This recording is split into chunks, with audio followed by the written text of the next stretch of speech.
Boa tarde para todos. Gostaria de mais uma vez agradecer o nosso prezado ministro Reis Veloso. Nós estamos agora no 28º Fórum, são 28 anos. Não é pouca.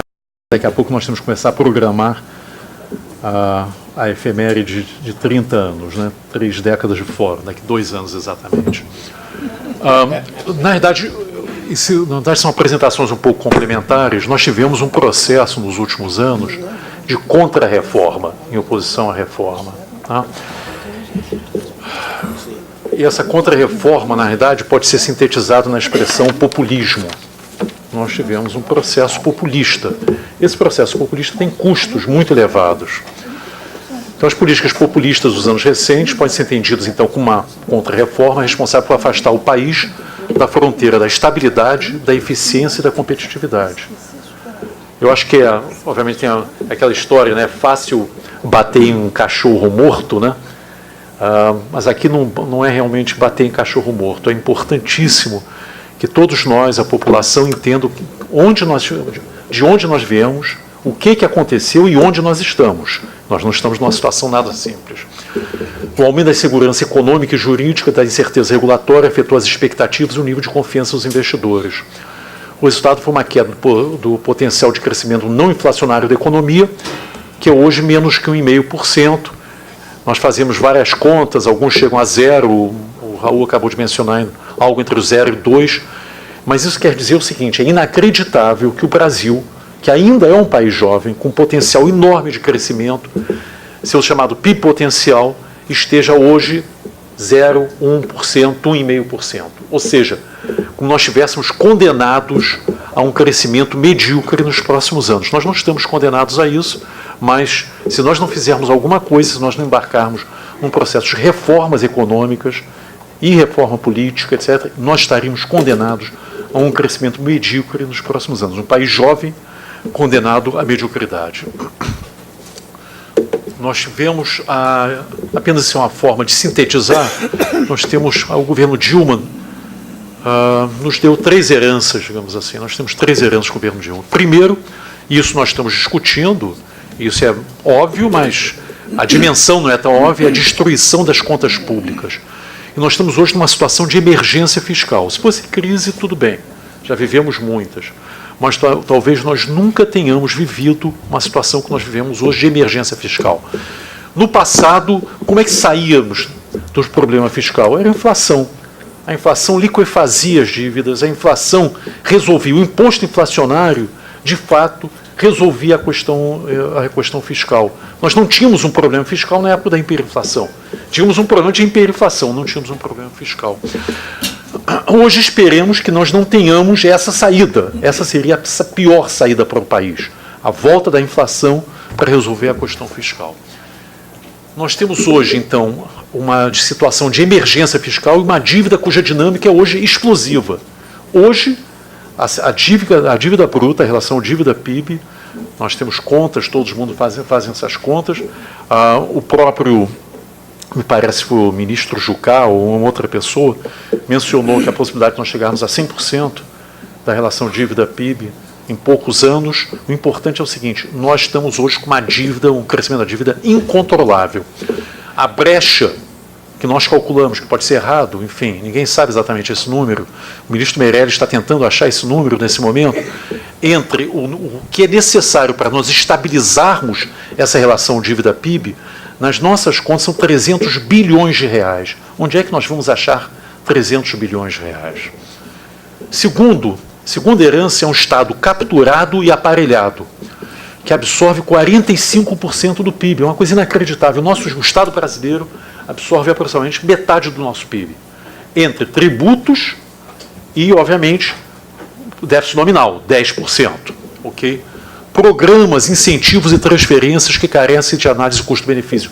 É um Estado que faz muito, mas que nunca parou para pensar o seguinte, modo de dizer, faz sentido isso?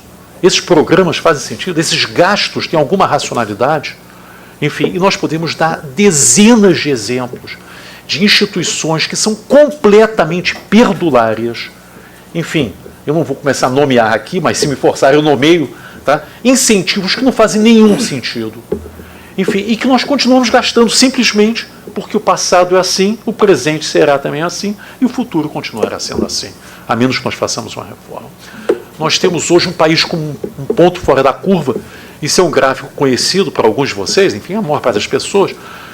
A carga tributária, em relação à carga tributária PIB, se nós olharmos o PIB per capita no eixo horizontal e no eixo vertical, a carga tributária, nós somos, para um país de renda média, um país completamente fora da curva.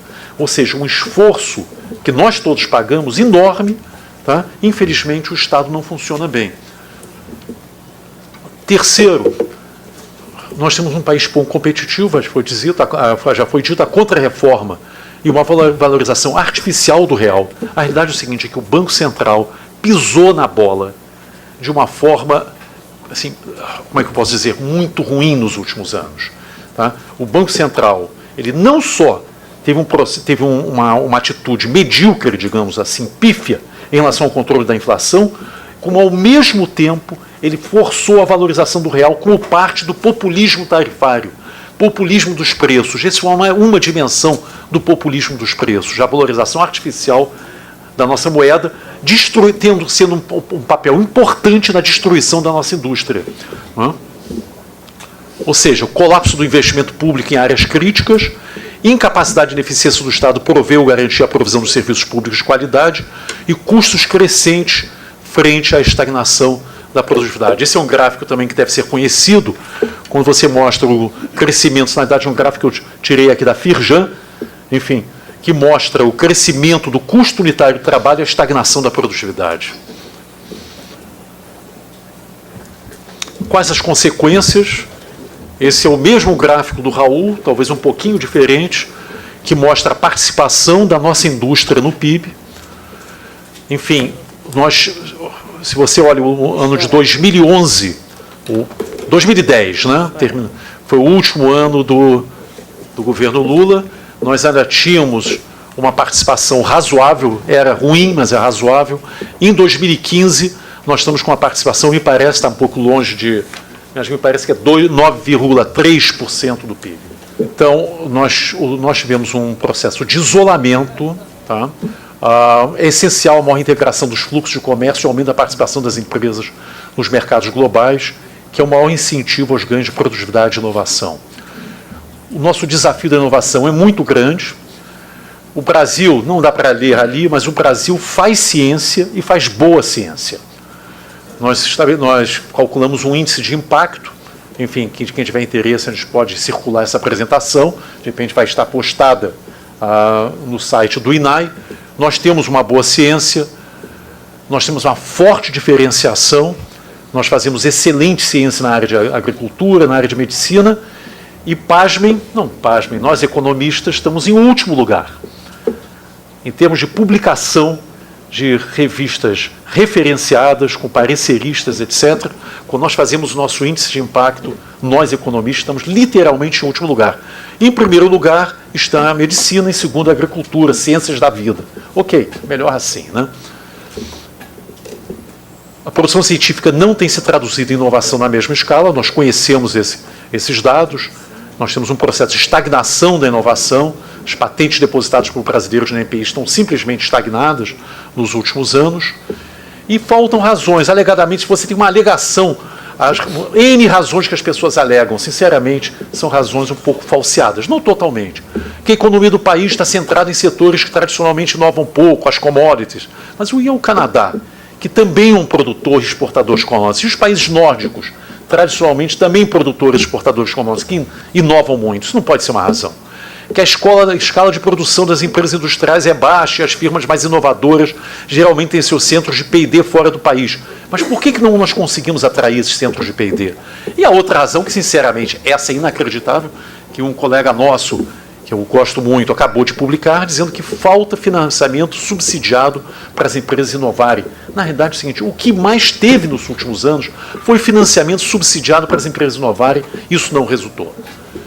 Eu acho que eu não vou ter tempo, infelizmente, daqui a pouco eu já vou ser gongado, então deixo apenas principalmente falar o seguinte, qual seria a agenda para nós sairmos da estagnação? E eu vou ser muito breve, ministro. Nós precisamos ter um projeto de futuro. E essas mudanças que se propõem têm que ser estruturais, devem, portanto, ser explicadas e discutidas com a sociedade. O cerne é a reforma do Estado. Sem uma reforma do Estado, nós não caminharemos.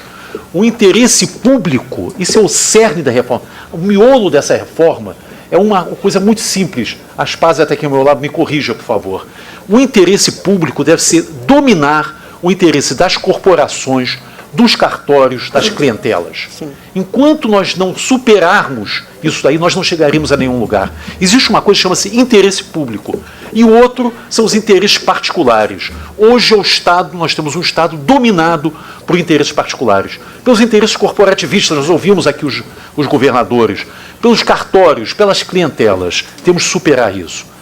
Nós precisamos de uma revisão da forma como o Estado se relaciona com a sociedade. Aqui foi dito, a população não se sente representada pelos atores políticos. Há uma disfuncionalidade congressual. Resultado, precisamos de uma reforma política. Falta racionalidade e transparência nas normas que regem a prestação dos serviços públicos. Precisamos de uma reforma administrativa.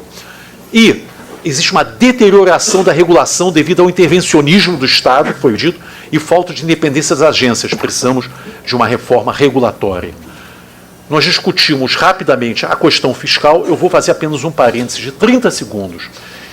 O governo central pode muito, mas não pode tudo. O que nós ouvimos dos governadores é muito justo, mas tem um problema que nós não podemos esquecer. O governo não domina os mercados. Uma proposta, eu sei que foi talvez uma palavra que saiu, mas foi rapidamente corrigida, de uma moratória dos estados, que já foi corrigida pela expressão, nosso querido Dornelles falou de carência. Isso daí pode implicar no imediato, numa explosão dos juros. E são esses juros que financiam a nossa dívida. Então nós temos que ter muito cuidado. Eu sei assim que nós temos expert, nós temos aqui com o Raul e outros, que o governo central pode fazer isso pode ser benevolente, justo, etc., os estados, enfim. Mas o governo central não domina os mercados, não domina os juros de longo prazo. Esses juros de longo prazo hoje estão caindo, graças a Deus. Eles estão caindo porque você tem um novo governo. Nós não podemos alterar essa rota, essa trajetória de queda.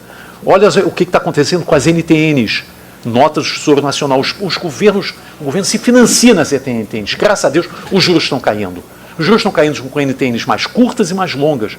Qualquer proposta que venha a destruir a credibilidade que está sendo ganha por esse novo governo é uma proposta que tem que ser muito bem pensada. Qualquer coisa tem que ser pensada 3 vezes. Inclusive as coisas que nós ouvimos aqui. Ok, eu vou terminar. Nós temos que ir mais além da emergência fiscal. Precisamos de um Estado moderno e eficiente, com programas que sejam comprovadamente benéficos para a sociedade. Temos que fazer análise de custo e benefício para todas as linhas do orçamento.